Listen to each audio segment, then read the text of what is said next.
Welcome to the Ghosts of Harrenhal. My name's Simon. And I'm Mackelly. Thank you for joining us for episode 257 of our chapter-by-chapter book review of A Song of Ice and Fire by George Martin. Today we'll be discussing chapter 31 of A Feast for Crows. That's Brienne 6. And like we always do about this time, we're going to chat about the chapter and try not to spoil any future plot points for you. Unless, of course, you have a Buy Me a Coffee Sustainer tier that includes spoilers, then we are going to spoil things for you. Regardless, hopefully we'll provide you some entertainment along the way. We'll summarise what happened, discuss our thoughts on it, provide some useful background, compare it to the television show, indulge in a little pedantry, and cover some relevant news and listener correspondence. Be sure to check out the show notes. They'll provide some additional information about the characters and geography of this chapter. How are you, sir? I'm doing all right. That was pretty funny how you tried to wing it there after nearly 5 years and still can't do it. I couldn't get past the fourth word. Right. We'll summarize what happened and then we'll probably do something else after that. Oh, I'm doing all right. Getting good grades. Did you say you were getting good grades? You know that song, Doing All Right and Getting Good Grades. My future's so bright. I gotta wear shades. You know the song. You know. I don't know if I know it by a different tune, but no, I don't know that song. It was part of Molly's theme for her graduation. Remember we gave out sunglasses? Her future's so bright. She's gotta wear shades. I remember the sunglasses. I thought it was just because it was hot and summery. Remember there was a little sign on the container that had the sunglasses in it that said, "Future's so bright. Gotta wear shades." Well, I mean, that made perfect sense, even out of context of a song I didn't know. Right. That's true. That's weird. Yeah, it does, yeah. Huh. Yeah. I mean, interesting that you are not familiar with that song. So. Well, was it perhaps recorded in the last 24 years? I was an 80s song. Oh, it's 80s. Oh, yeah. No excuses. There are 80s songs that only made it in America. That it could be one of those. Familiar with. Yes, it could be one of those. There's one with a phone number in it. Yeah, like 867-5309. Yeah. I'd never heard that song before. Really? Oh, wow. But everyone knows it here. Yes. Yeah. A bunch of British listeners are like, God, I knew that song. I don't know what's wrong with him. But you have a story that we need. Those of us on the Discord server. We need to know what's going on with that picture you sent. Oh, yes. So I've been at the beach for the last 4 days and had a lovely time. And I want to really thank my friends, Natalie and Alex, who don't know their names get mentioned on the podcast, but they do, for hosting us at the beach. We had a lovely, lovely time. We were lying on the beach and a guy walked past and he said, "There's an alligator up there." Actually, I think he might have said crocodile. Turns out it was an alligator. Right. I didn't know anything. So Natalie and Carson said, "Come on, let's go." Oh, boy. And me and Alex were like, So me and Alex stayed exactly where we were, and the ladies walked a mile up the beach, where they took a photo of basically a dragon looking longingly towards Westeros. That was something that they went to. How close did they get? How close was that? Was that picture zoomed in a good ways, or were they that close? I mean, it was with our phones, can only zoom in so far. I mean, right. I think they were 20 feet away. You could get as close as you wanted, really, but I did. A mile was right. Fine for me. As close as you wanted was a mile, right? But yeah, the photo did make me jealous because it was like it's absolutely beautiful. It's an incredible creature. Yeah, it looks like something out of National Geographic. So it looks like something that should be in National Geographic, not on the beach with me. Right, Thank you very much. And I think that's probably factual. It should not be on the beach with you. That I'm not sure that's very safe. Well, Natalie called animal control, and the guy told her on the phone. He said, "Well, they do live on." We were at Atlantic Beach in North Carolina, which is a barrier island. Uh-huh. Which there's a bridge at either end to get to this beach. He said they do live on the island. That's why you can see one. It isn't just an escapee from the aquarium or something. Right. He said, but they live on the sound side, which is sure. That's an American word. So you have the ocean side, and then you have the other side, and the other side is called the sound side. That strip of water between the mainland and the island. Intercoastal waterway. The intercoastal waterway, right. which is more fresh water than I realized. I thought that it would have to be seawater because it's connected at both ends to the Atlantic Ocean. Yeah. But it is quite fresh water. Anyway, that's the side they live on. They prefer to live there. But occasionally they cross the road and go to the beach to swim in the sea to get the parasites off them. What? Yes, apparently that's what he said. That's what he's doing. He's just having a little sunbathe on the beach, getting the parasites off him. He'll go back.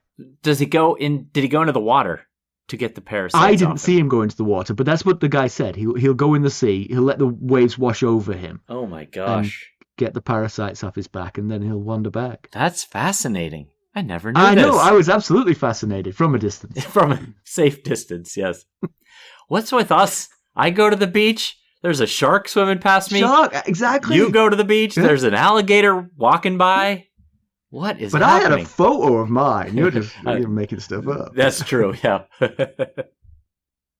Fascinating. Yeah, so it was very... Yeah, I was fascinated too. Yeah, so. Good story. Good. So I'm glad we got to get to the bottom of that.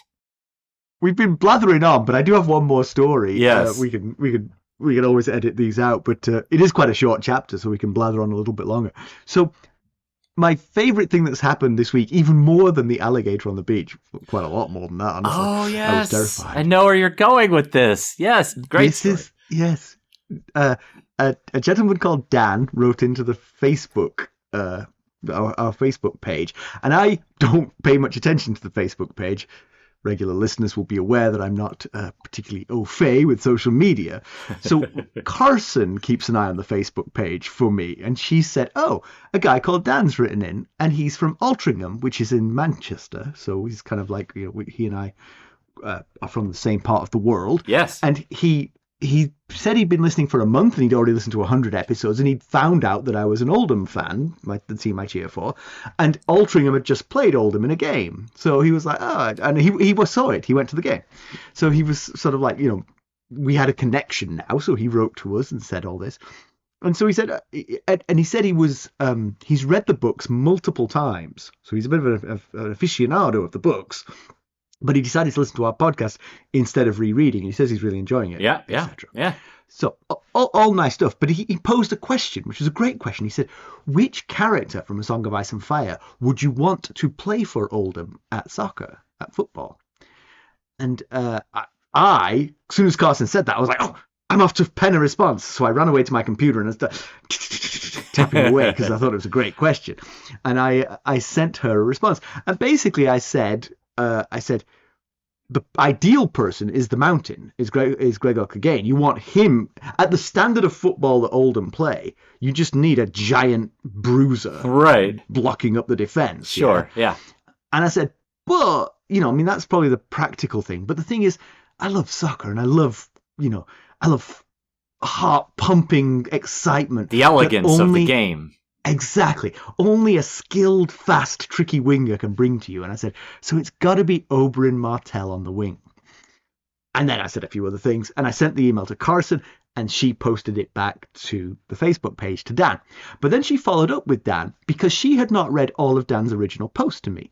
Dan had actually said who he would have in Altrincham's team. And he said, I would have Gregor Clegane in the defence, and I would have Oberyn Martell on the wing. What are the chances of all the characters? Two. I mean, the question was choose one, and we both chose two. And we chose the same two in the same positions. So Carson had to follow up with Dan, Simon is not an idiot. I never told him what you said. Because... obviously, it would have just looked like you just regurgitated what I said, you idiot. But right. I didn't. I came up with it independently, I promise. But that would be hilarious. She was like, yeah, I know. I just said all that. Carson just sent it and just didn't bother. Yeah. Did you just copy and paste my email back to me? So can I say, so Dan's an expert on the books, so I'm kind of excited that my Song of Ice and Fire knowledge was sufficient to get the right answer. Obviously, we got the right answer because we chose the same thing. Yeah.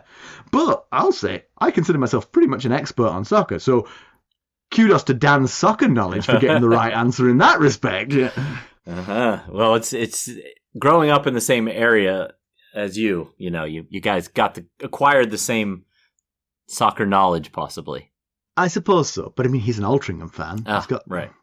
I don't know what that he's means. Wrong there. It's flat out wrong. Okay, well, let's get down to business. How did we leave Brienne of Tarth? Last we saw of Brienne, Randall Tarley wanted to send her home. When she refused to comply, he refused to have her under his roof. She and Pod slept on a ship and then joined up with Hyle Hunt and a roving septon named Meribald the next day. Meribald and his dog will act as their guide to the Riverlands as they hunt the Hound. Meribald beseeched them to take pity on the broken men. He himself was once one. Mackelly, why don't we give the summary of this one? Okay, well, Brienne and company arrive at the mouth of the Trident where it spills into the Bay of Crabs. Half a mile out in the bay is an island. Its prosperity is evident even from this distance. Beyond lies Saltpans, the last confirmed location of the Hound. Meribald says they will rest on Quiet Isle tonight, and then the brothers will ferry them to Saltpans in the morning. Podrick asks how the island got its name. Meribald explains that the occupants seek atonement for their sins through prayer, contemplation, and silence. Proctors may speak 1 day a week. Only the elder brother may speak as he pleases. Pod knows that silent sisters also do not speak. He has heard it's because they had their tongues removed. Meribald debunks that myth. A vow of silence is an act of contrition. Such a vow would not have much penitential value for a mute. The tide is out of the bay at present, so there's nothing but brown mud. Meribald will lead them across to the island. He urges them to walk only where he does, or they will be swallowed up by the quicksand. The safe path meanders its way across the mud, at times turning them completely away from the island. When they do finally arrive on the island shore, 3 men await them. Only one speaks. He welcomes Meribald by name.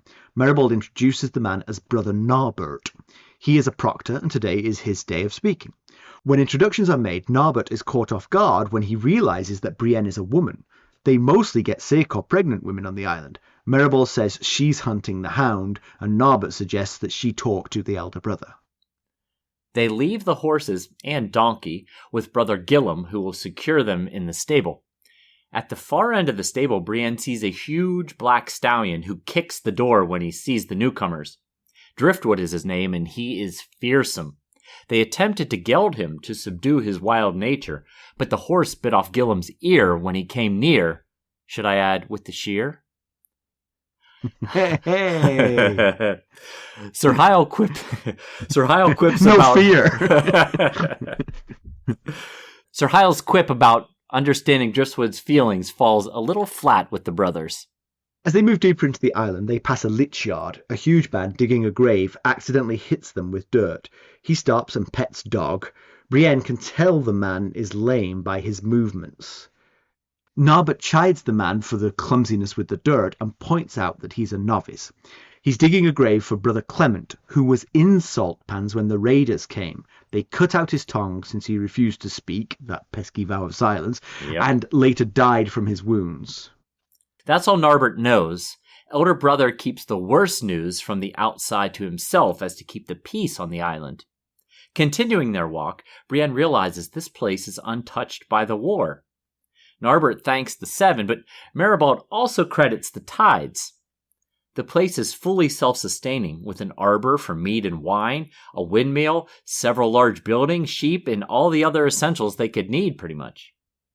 They arrive at a door in a hillside. It was the home of the first holy man to inhabit the island. Inside is a finely made chamber with woolen carpets, improved since his time, with carpets, tapestries, and nice handmade furnishings. They find elder brother waiting for them. His appearance surprises Brienne. He's in his 40s and certainly not elder, and is a strong man who looks more suited for battle than the life of a holy brother. When Brienne comments on the well-made cups, he points out that the river provides many gifts, from driftwood to iron pots to rubies. 6 rubies to be exact. They're waiting on the 7th. But with the good comes the bad. The river brings them corpses, too. They bury them as they come. It's a tireless job, but it's what the river asks in return for its gifts. Talk turns to the raiding of Saltpans. Elder brother says they burned the sept and everything save Ser Quincy Cox's castle. He barred his gates while the town burned and the people died screaming. Elder brother treated some of the survivors. One woman was not only raped, but her breasts had been chewed and eaten as if by a beast. She cursed Ser Quincy as she died, but Meribald points out that he was one old man against a large group of raiders. What could he have done? Brienne thinks that he could have tried and died as his duty as a knight. Older brother asks Meribald to hear the sins of the holy brothers. He also figures Ser Quincy will want forgiveness when Meribald gets to Saltpans. He's glad Meribald will do it, as the elder brother could not. That night, the men sleep in the cloisters, while Brienne stays in a small cottage tucked away specifically for women guests. Elder brother escorts Brienne to her cottage. On their way, elder brother tells her that the raiders were looking for passage to Essos. When they couldn't find it, they destroyed the town. He asks what Brienne is looking for in Saltpans. She says the usual, you can say it along with me, a highborn girl of 3 and 10. With a fair face and auburn hair. Elder brother knows she means Sansa Stark. You are chasing the wrong wolf. It was Arya Stark was with the Hound, not Sansa. Brienne is speechless. Arya Stark is alive? She was. All elder brother knows is that she was with the Hound at the inn at the crossroads when they were on their way to Saltpans. He knows one other fact. The Hound is dead. We'll be right back. Hello, friends. Are you ready to make some unforgettable memories? Well, if so, consider the Marriott Bonvoy program. Discover the perfect destination for your summer getaway and unlock exclusive deals on luxurious accommodations. With our affiliate partnership, you'll enjoy unbeatable savings and a seamless booking experience. Don't let summer slip away. Visit Marriott Bonvoy today and make this vacation season one for the books. Use our Ghosts of Harrenhal affiliate page to check it all out and buy Bonvoy points or give some as a gift. The link to our page is in the show notes. More shock for Brienne. Elder brother found him on the road and tended him as he died. He buried the Hound in a cairn marked with his dog's head helm. He also helped himself to the Hound's horse Stranger, who has now been renamed Driftwood. Aha! Much is explained about that horse from earlier. The man who raided Saltpans was clearly someone who found the helm on his way to the town. Elder brother admits he pitied the Hound. He was a tortured man who lived only to kill his brother, and even that was taken from him. Elder brother confesses that he was once a knight. He was good enough not to shame himself in battle. However, he did shame himself with women, as some he took by force. He fought in the Battle of the Trident for Prince Rhaegar. Elder brother should have died when he was hit in the head and fell into the river, but he washed up on the quiet isle. He's since taken a vow to never kill again. Elder brother urges Brienne to give up on this quest to find Sansa Stark. The Hound is dead, and she wasn't with him anyway. Go home. You're lucky to have one, and a father who loves you. Brienne says she's her father's only living child. He deserved a son or daughter. Instead, he got a freak.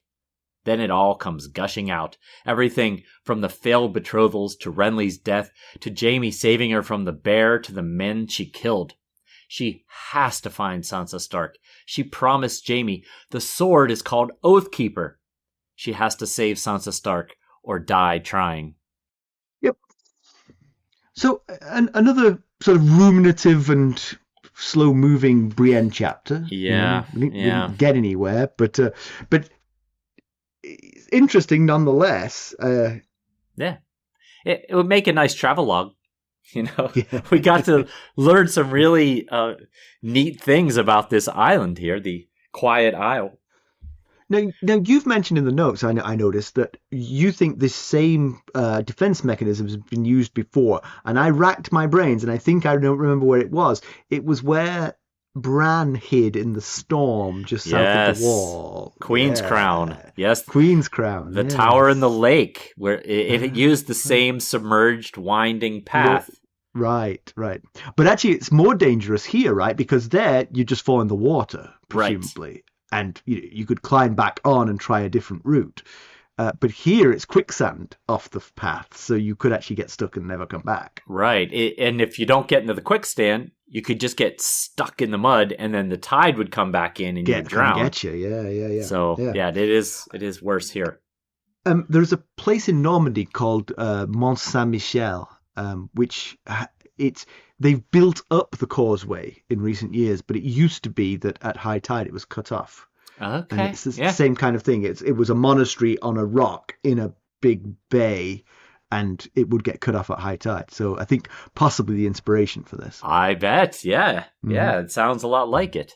Yeah, although I think Mont Saint-Michel is quite a bit bigger than Quiet Isle. Mont Saint-Michel had houses and a big monastery on it. This is much smaller, but also more self-contained, it seemed. I mean, Mont Saint-Michel, they had to bring in food. They couldn't grow food there. It's all built up. It's all a big rock. You know? Yeah, sure. Here, they've got some grasslands and some orchards and things. Right.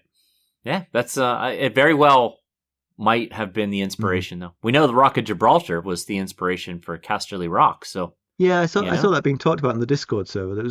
That's kind of how I've always pictured it, although I've never been to Gibraltar, so I haven't seen it myself, but I've seen what it looks like. Yeah. So, at the beginning of the chapter, we meet a poor brother Gillum, who lost an ear to Stranger, a.k.a. Driftwood, and, he's not the first to learn the hard way to steer clear of Stranger unless you are the Hound. Remind me? Remember, Arya tried to steal Stranger while the Hound was relieving himself, and he nearly bit her face off. Yeah. So I'm sure that those two are not the only two either. Mm-hmm. Yes, I wonder why they brought him, because he isn't...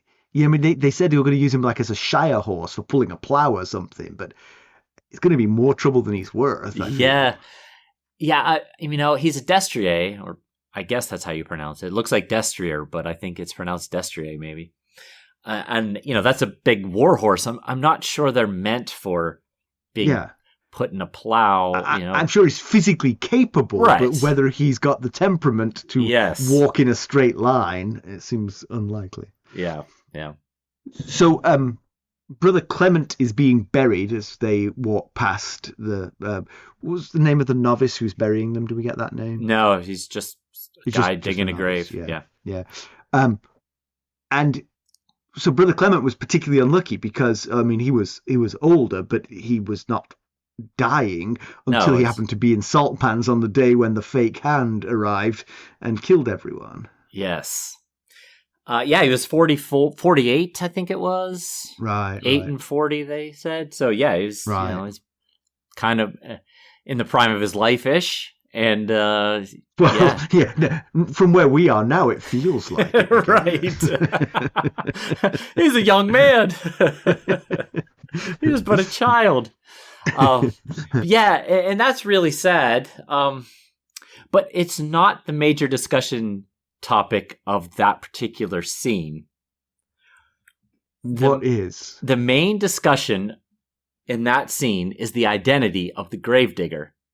Oh. Because there is a wildly popular belief in the fandom that the gravedigger is actually the Hound. He was a big man. He's a big man, bigger than Brienne, and we know Brienne is quite large. Clearly recovering from injuries. Brienne notices he's limping and she says is, quite lame from his injuries, looking like he moved like a man who was dealing with recovering from serious injury. And lacks a certain formality, throwing dirt at them. Right. That sounds houndish. When Dog comes up to him, he drops the spade, bends down and starts petting Dog. Which is not really a characteristic of Sandor Clegane, but it's perhaps a clue to his identity. I see. Dog he stops and pets the dog. So, the elder brother tells Brienne he found the Hound. He says the Hound died, but he also, we're told in this chapter, is an amazing healer. I think Narbert says he's better than most Septons. Elder brother, he makes it very clear that the Hound died. Yeah. And he doesn't seem like one to outright lie, but notice the wording. The Hound died there in my arms. Brienne says, "It's true then. Sandor Clegane is dead?" And he replies, "He's at rest." So... Mackelly Ray, you're onto something, I think. Maybe he means that Sandor didn't die. He's at rest. The Hound died. Maybe, the Hound persona died, leaving Sandor.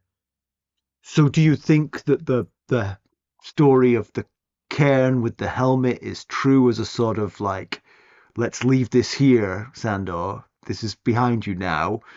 And so it did get picked up by whoever picked it up. Yeah, or that's do you think the that question. Even that's an embellishment? Did he just leave the helmet and they came home? Yeah, so that's the question, right? Why build a cairn if you're not if you weren't putting a body in it? Possibly it was a metaphorical, symbolic, cathartic thing. Bury the Hound so that Sandor can be free of him. Maybe he had Sandor help build this cairn, bury all your hate, all your anger, all your fear in this cairn. We're going to mark it with the symbol of the Hound, and you're going to leave that all behind. And the Hound left King's Landing before Brienne met him. Yes. So she wouldn't have recognized him. Was he cloaked? I mean, could you see his burned face here? She never mentioned a burned face. So I believe... I'm not sure. I believe he may have had a cowl on. I think he did too. Yeah. I think he did too. Because without that, right. If he was like, his fluffy blonde hair and pink face, right, would rather be the giveaway. I mean, how good of a healer is this elder brother? Right. Yeah. Well, that is interesting. But that's a real turn up for me in terms of my understanding of the story, because I've been convinced that the Hound just shuffled off this mortal coil, never to be seen again. But now I'm suspicious that you're onto something. I do think that George Martin likes to create these interesting sort of could be right. Not necessarily to follow through on it, just to sort of like tantalize us with the possibilities. Yeah, right. It's just fan theory. It's not been proven one way or the other yet, because he hasn't finished all the books. But I will say this, dead or alive, unless he is outright lying, it seems the man with the helm isn't the Hound. So right, which I mean, we've never believed that, and Jamie doesn't believe it. Right. Yeah, Jamie last chapter was right. Direct statements from a witness who you would believe would be reliable, but apparently now there's some reasons to doubt that. But yeah. So why is he lying? If he's lying, is it to protect the Hound? Is it to protect Brienne from continuing on her journey? Like, just stop. Well, the Hound's dead. Well, it depends which lie you're talking about. So just to confirm, you're saying that theoretically, the lie is that he didn't actually die. He's right here on the island with them. That's the lie you're talking about. Yes, which we don't know. If fan theory is correct, right, and Gravedigger is the Hound, why would he tell Brienne that the Hound is dead? Well, a couple of thoughts jump to mind. One is because practically it's true. In terms of Brienne's quest, it's the Hound's presence, the Hound's knowledge is meaningless to her. Right. Well, yes. But that's not true, though. That isn't true because he knows where he can give her information about Arya. Well, he knew where Arya was when she left him, which is what the elder brother knew anyway. True. Now he can't actually give her anything useful at all. Maybe he doesn't want anyone spreading the news that the Gravedigger is the Hound, that the Hound is there on that island. He wants him to be able to remain there in peace and anonymity. Okay. Going a step further, he could have given her more information. So let's assume he met the Hound and the Hound told him everything. Yeah. He knows that Arya and the Hound got quite a bit further than the inn at the crossroads, which is all he's told Brienne here. Well, he said they were in at the crossroad. They were at the inn together, and then they were making their way to Saltpans, and that's where the trail ends for Arya, as far as he knows. Yeah. So there's not an awful lot to be learned from the Hound if he is there. Right. Yeah. So he could be protecting him. He could just be protecting. Yeah. Him from, because if the Hound has truly converted and wants a quiet life, then yeah, he might protect him from that. Now, of course, the other possible lie is that he's not dead, that he was the man pillaging the Saltpans. Oh, yes, that's a possible lie too. But what's the possible motivation for that? Right. Yeah. If that was actually the Hound, why would he let him off the hook like that? Yeah, you're right. Well, this is fascinating, Mackelly. You know what I think is particularly interesting is, so these guys are sort of the equivalents of monks. Right. And Meribald is the equivalent of a priest. And so there's a sort of Catholic thing going on here. Meribald, while he's there, is going to take their confessions. Yes. In which they're allowed to speak. Right.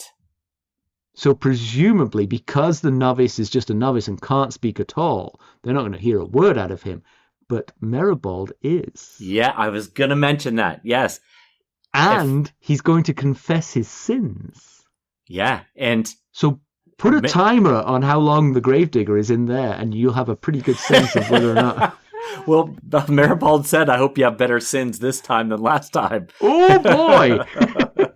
Do you ever? So, theoretically, Meribald's going to leave for Saltpans with the rest of the group and possibly know that the Hound was back on that island that they just left. And know a huge number of other things that could be very beneficial. I mean, again, he doesn't know where Sansa or Arya are, but I wonder though if, like Catholic confession, it is, under wraps. He can't share it with anyone. Yes, right. I would think. I don't know. I don't know, but yeah, I would think that there would be some sort of similar situation there. Yeah. So there you go. That's fascinating stuff. Yeah, it really is. We get a fuller picture of the ravaging of Saltpans. It's brutal and horrific, and also Ser Quincy Cox makes my blood boil. I will say, so I'm a little bit two-faced on this because I often complain at people for bravery, and now I'm going to complain at someone for a lack of bravery. But let me explain my moral code here. Like Jamie, like Sandor, I have a moral code. And here's mine, okay? There's a lot of pointless bravery in this book, and I disapprove of that. Don't be pointlessly brave, yeah? Right. What are you gaining by just being brave in the face of overwhelming odds? But there is necessary bravery. And that failing to come up to that's just as maddening for me. The very least that Quincy Cox should have done was open his doors to let as many people in there as possible before the raiders arrived. And the decent thing to do was, as Brienne said, go out there and fight. In fact, gather your men together and lead them away and tell everyone to get inside the castle while we fight these guys and lock the doors behind us. Yeah, so I think based on the way the events went, the raiders weren't raiders yet when they first got to town, right? They were trying to get on a ship across the Narrow Sea, assuming to Essos.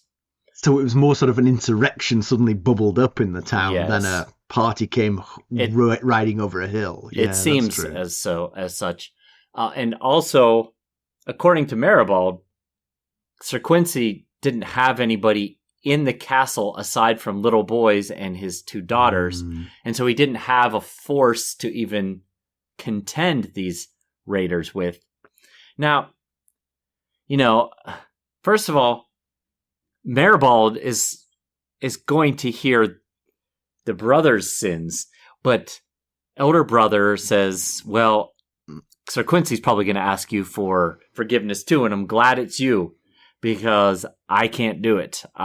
Which makes it sound like he's saying I can't forgive him, I'm not at the level of holy man to be able to hear and give him forgiveness. I think he was saying both, because I don't think he can. I mean, the reason is, again, this is the difference between a monk and a priest. A monk can't hear a person's confession, The priest can. Right. So Yeah. technically he couldn't, but I think he was being poetic when he said, I Yes. couldn't do it. He agree. meant it in Yes. both respects, you know. And when you think about it, he has a unique perspective as a holy brother and a former knight. Fighter, yeah. Before this vow that he took as a holy brother, he took another vow, which was the same vow as Ser Quincy, to be a knight and do all the things that knights are sworn to do.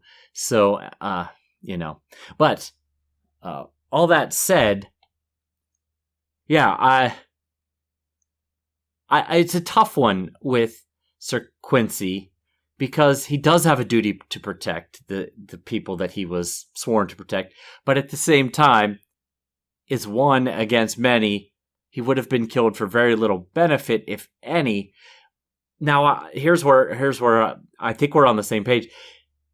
I wish he could have kept the gates open and allow as many people as possible into the castle before the raiders got to the castle. Yeah, what I would do is try and keep the gates open so that people could get in, and then from the wall shout down that you'll fight them in single combat or something, like just to stall them, to let people keep coming in, you know. Yeah, maybe. It's very similar to what William Mooton did in Maidenpool, which just happens to be on the other side of the Bay of Crabs, where he just locked himself in his castle as well and let Maidenpool be destroyed. So, okay, well, you've changed my opinion slightly. If I was a priest, I would probably give him absolution, but grudgingly. It's tough, and a lot of people don't. A lot of people aren't sharing the same mindset as, well, what was he going to do? Because he didn't even try. He didn't. Yeah. Doesn't seem he did anything. So yeah, and Brienne would have, because Brienne will go for the pointless bravery as well as the necessary bravery. But there's a happy medium between the two. Now, as I mentioned earlier, we learned that the raiders were looking for a ship across the narrow sea when they got the Saltpans. They couldn't find one. That's when they got angry and destroyed the whole town. It sounds kind of similar to the last outlaws that Brienne chased, as far as looking to get back home, looking to get across the narrow sea. They were brave companions. They were trying to get back home. Could it be possibly the same with these men? Could they be brave companions? Shagwell told Brienne before she killed him that he mentioned some of the men that she knew that went off in different directions, and he specifically said Rourg went to Saltpans. Yeah. So now Rourg is definitely horrible enough and sadistic enough, and he has the mentality to do it. But doesn't he also have sharpened teeth? Biter does. His sidekick Biter does. Oh, his sidekick. Rourg is described as squat, bulky, thick, and powerful, which I wouldn't call the Hound squat necessarily by any definition of it. But you stick that on a big horse and he could look. Yeah, right. Yeah. So, interesting. There you go. So the elder brother was formerly a knight, and he tells the story of living sort of for the vanity of knighthood. And then when he was badly injured at the Battle of the Trident between Robert and Rhaegar, and he makes the comment, everyone thinks of it as the battle between those two, but he says there was plenty of us dying on both sides. Right. It wasn't just those two. Yeah. He washes up on Quiet Isle naked, right? I think he said. Yes. Yeah. So he'd lost all his armor and was lucky to be alive, and they nursed him back to health, and so he dedicated himself to a better life. Good for him. Also, perhaps now I know a foreshadowing of what was to happen with Sandor Clegane, maybe. Yeah, maybe. Yeah, exactly. I think his point, his story speaks to the pointlessness of the loss of life in war. He fought for Rhaegar because the lord he served some lord who served some lord who decided to back the dragon over the stag. It's kind of the same. There's a lot of same undertones that Meribald was talking about last Brienne chapter. Yeah, the difference being, of course, that Meribald was not a fighter, whereas the elder brother was. Yes. Yeah, I mean, elder brother was a knight, whereas Meribald was just a farmer who got dragged into it, Right. Yeah. Even more of a victim. But I think the point he was trying to make to Brienne with this story is that none of it mattered. Fighting for a man who never knew he existed, the desperate search. He tells the story about how his horse was killed from underneath him, and he was desperately trying to find another horse, because without a horse, he couldn't be a knight. And that was actually, he was so distracted by trying to find a horse was how he had the near fatal blow. And I think what he's trying to get at is stop searching for the Hound. Blood vendettas won't bring you peace. Return to the father who loves you. That's what matters. And then Brienne, she explains why this quest is important to her. She's not doing it for glory or blood vendettas. She's trying to keep a promise to a friend and to a lady that she made a separate promise to. Yeah. But you put here, might he be tempted to take up arms again? But I wasn't sure what that was referring to. It sounds like, from everything you just described of what he was speaking about, he wouldn't be tempted to take up arms again. I agree. However, with the return of the faith militant, might he be tempted to take up arms to protect his island, protect Quiet Isle, or join a force somewhere where he is part of the united belief. He's not just some knight who was caught up in I serve a lord who serves a lord who serves a lord who chose to back Rhaegar. Mm-hmm. This is a fight that he has full belief in, protecting the faith. So his lack of ability to forgive Quincy Cox suggests that if he were to happen to find himself with a sword in his hand and the people who raided Saltpans nearby, he might set aside his peaceful ways. Yeah, he said he swore a vow never to kill again, and that's why he couldn't give Sandor the gift of mercy. But now that the faith are allowed to take up arms, you're right. May he decide, well, I'm doing the warrior's work here. Yeah. By putting an end to these men. So now in the notes, I have the sentence, finally Brienne gets some real information, but this whole conversation has made me realize that maybe she didn't, but we'll keep going anyway. But what does she do with it? That's the thing. I mean, what she says at the end of the chapter, she's still going for Sansa, but she's completely been followed. The only thread she had for Sansa has led her to discover that the thread she was following was leading her to Arya. Yeah. So should she continue to follow that thread? It seems like at least you've got something on Arya. You've got nothing on Sansa anymore.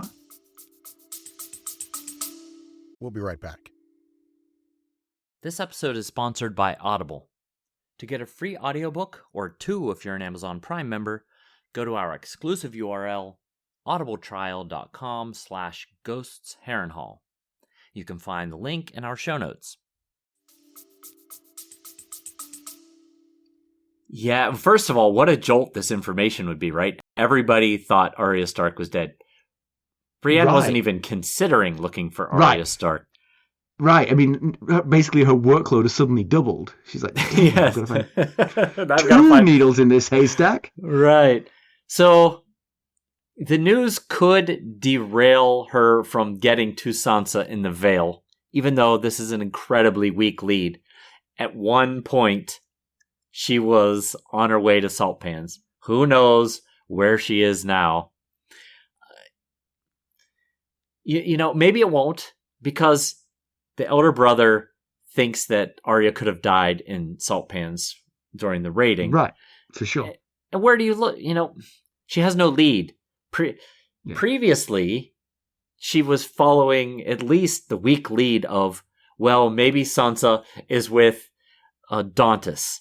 Maybe Sansa is with the Hound. Now she's got nothing. So right, yeah.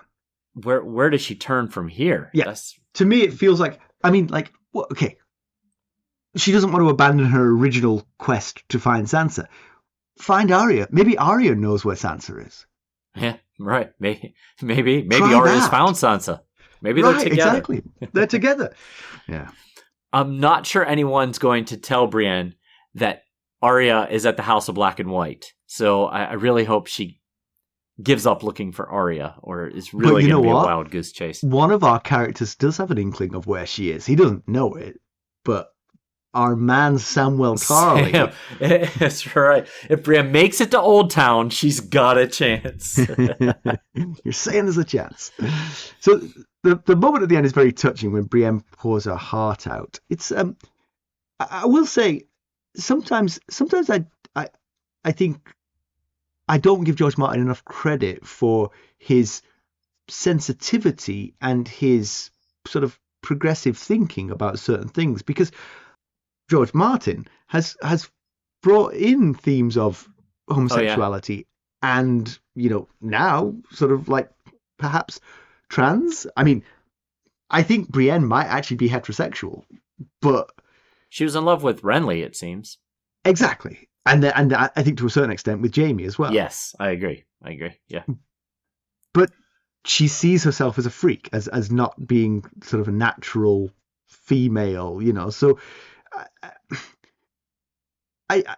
it's a theme that you don't have to put in the book. And by saying it, I think he's sort of like maybe opened a door to a little bit of open-mindedness for some people who might otherwise not. So, bravo. Yeah, there's a lot of themes like that, throughout the story that aren't in traditional, necessarily prolific in traditional high fantasy. So but yeah, so she thinks of herself as the freakish one, and it's so sad. Her siblings all died, either in the crib or her older brother drowned, and so her dad is left with the freakish one, not fit to be a son or a daughter. And I'm sure she's heard that so many times that she believes it. Basically, Randall Tarly said that to her in the last Brienne chapter. It's just really sad because she's a pretty special person, and she just doesn't have any idea how special she is. But you see, I wonder if these experiences, just a thought here, maybe she should take the advice of elder brother and Randall Tarly and go home. I think she's found a little bit of a purpose for her life, and so she's not going to shake off this quest. She's going to see this quest through to its end. I think its end will be that she dies of old age, but because she ain't going to ever find these two girls. But the thought of going home,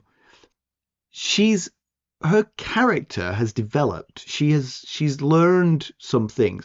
Yeah. She's learned, for instance, that a catch like Jaime Lannister could be interested in her. That she is a person of sufficient interest to catch the eye of a Jaime Lannister. And the thing is, she is heir to Tarth. Right.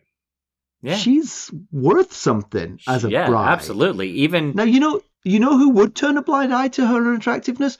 Roose Bolton. Oh, right. Yeah.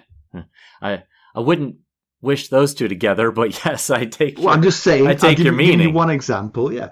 But an ambitious young fella who doesn't, she's a nice person. Yes, the fact really she isn't the most traditionally beautiful, you can get over that, Yeah. Unfortunately, she was going through her betrothal time. Well, two of the three anyway were young men who were young men, they're shallow, and they don't have a world's view on things. The fact that she wasn't traditionally beautiful was enough for them to not be interested. Right. Anyway, I just think there's a glimmer of hope there, given that that she is the heir, and that she has herself discovered that she can attract people in different ways. And befriend them, at least. Yeah. From a friendship with tons of money behind it, love can grow.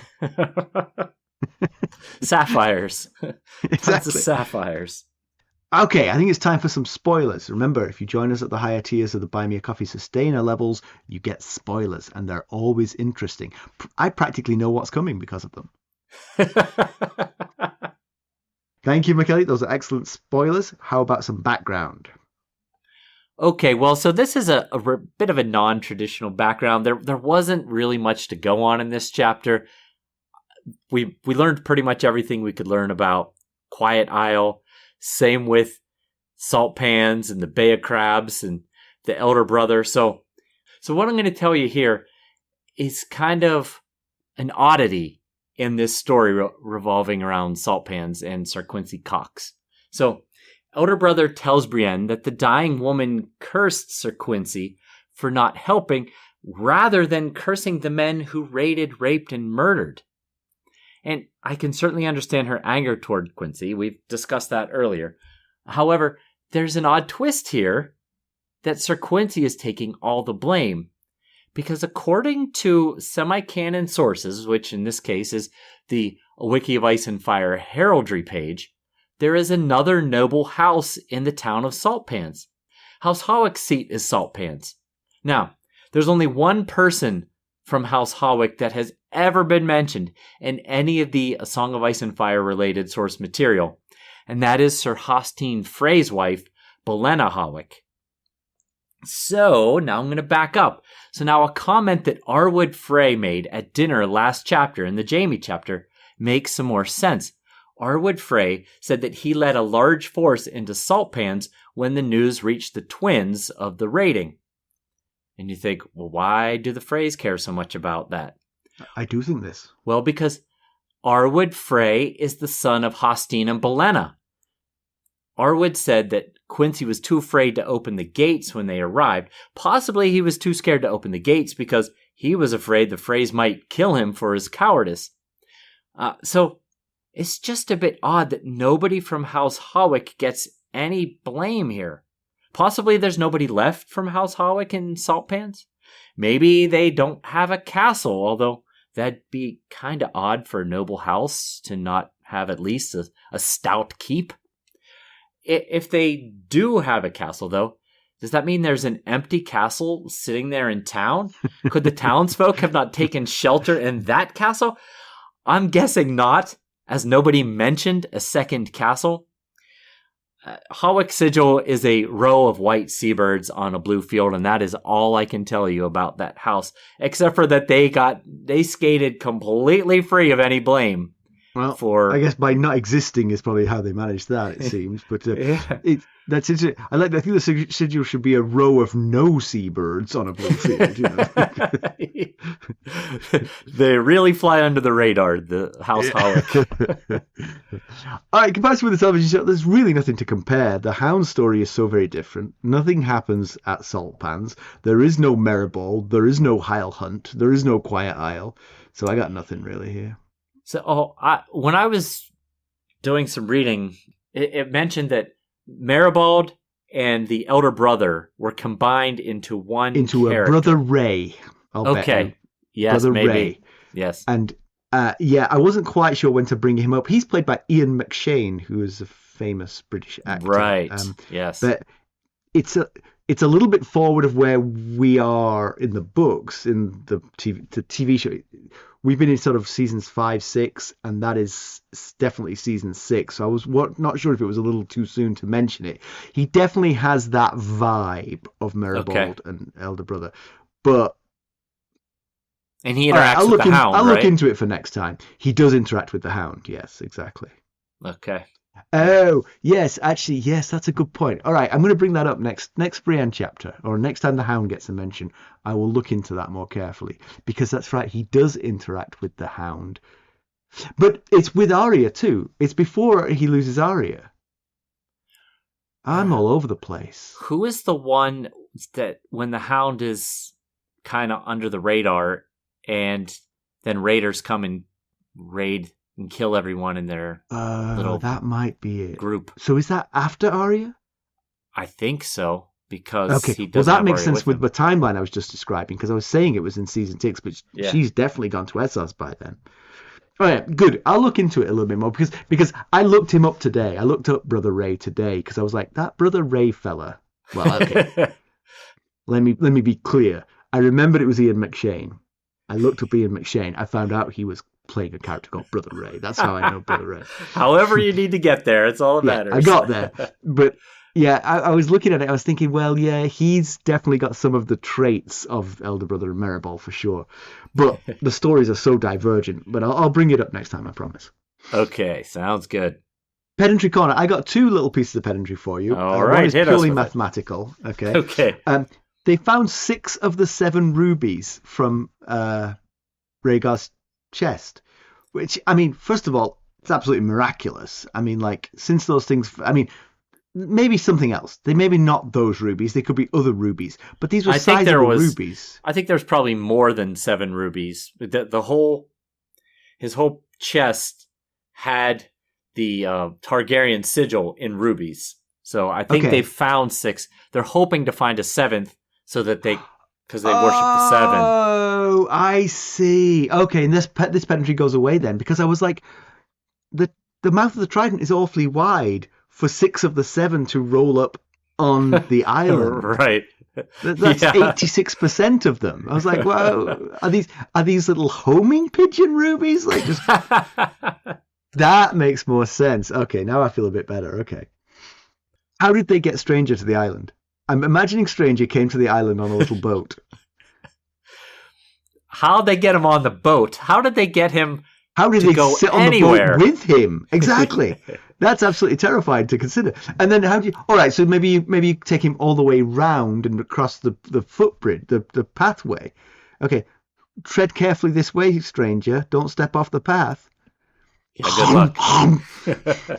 Yeah, I wondered. I was thinking, although as far back as how when elder brother found Stranger by the Hound, when the Hound died, how in the world did he convince Stranger to come with him and not attack him? You know, like how did he even get him to? But your theory brings this all into focus. Right. Yes, it would. If the Hound was actually with them. It's actually another piece of evidence for it. Yes, you're right, it is. Plausibly, the only person who could have got that horse to this island is Sandor Clegane. Yeah. Very, very possibly. Wow. All right. Ix both of those pedantries. It's all true. It's all brilliance. All right, news and notes. Well, first off, we failed to note that George Martin's birthday was last week. So happy birthday to the true King of the Andals, the Rhoynar, and the First Men. Mm-hmm. Now, from his birth, he was destined to be a great fantasy writer, sharing his name day with the likes of Bilbo and Frodo Baggins. So happy birthday to the trio. But you know what? He's not the only doyen of the fantasy world whose birthday got forgotten last week. Happy birthday, Mackelly. I do apologize for forgetting yet again. 24 years in a row. Well, hey, you have already said happy birthday to me on my birthday. Only by prompt from you.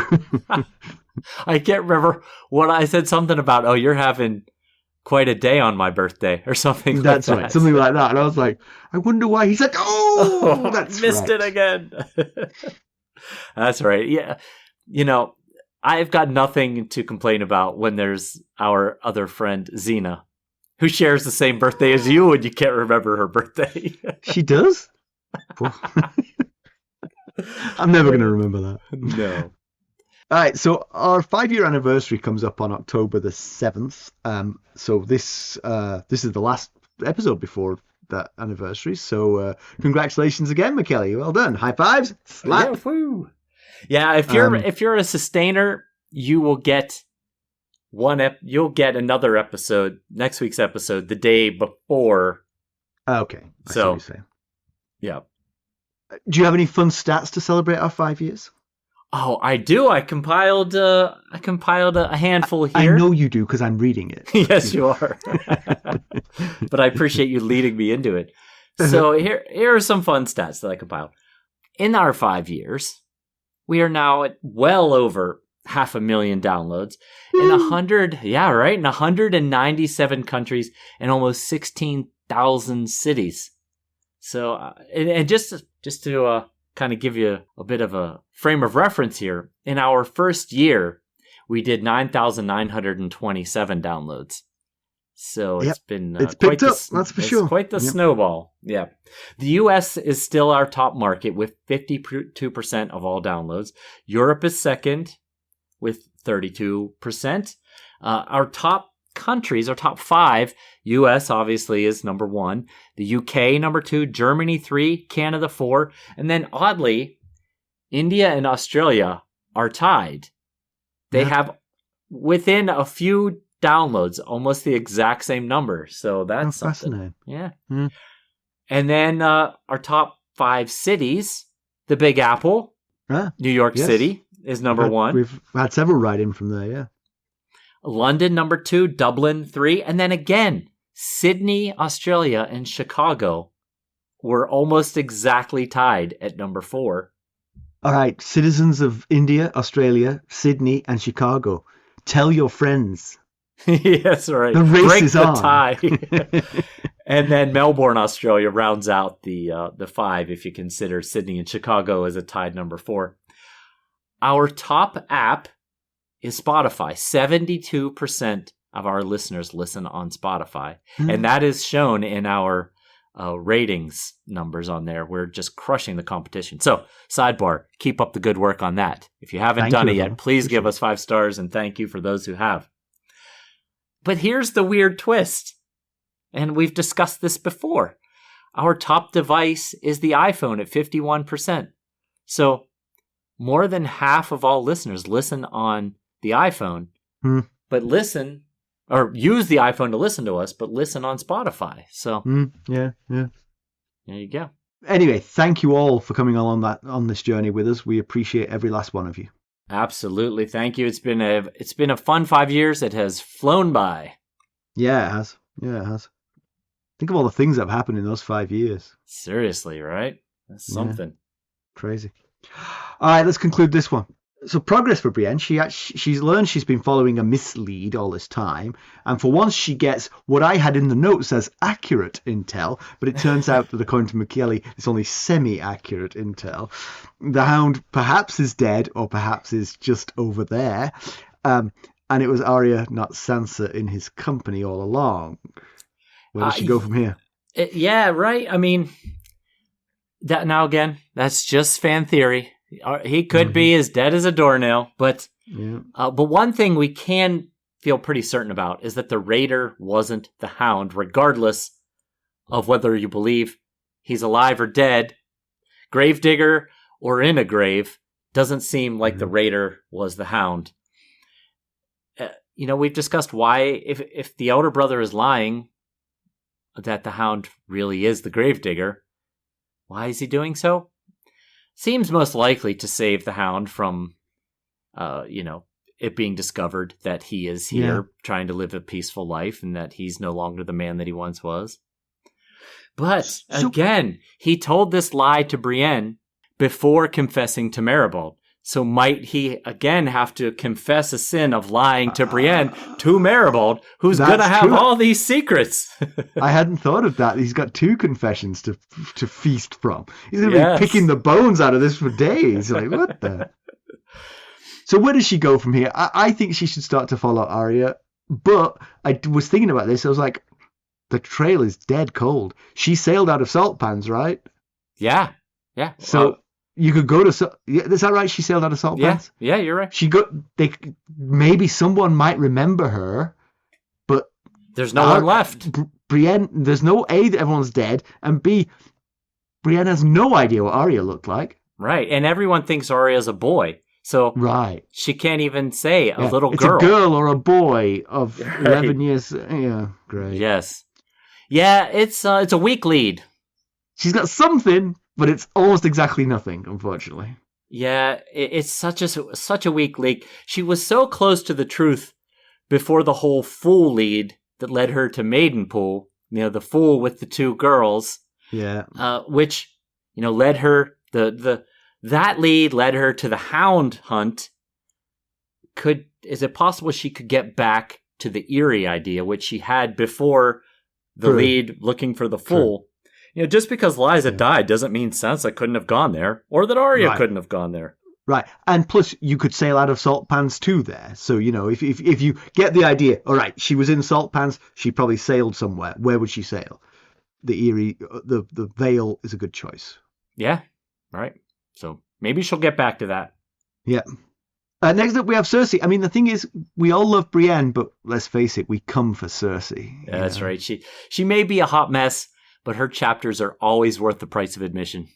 Did you write that, or is that inherited from the last Brienne chapter? No, I wrote that. You did. All right. Yeah. It's excellent. I thought it was me. That's how good I thought it was.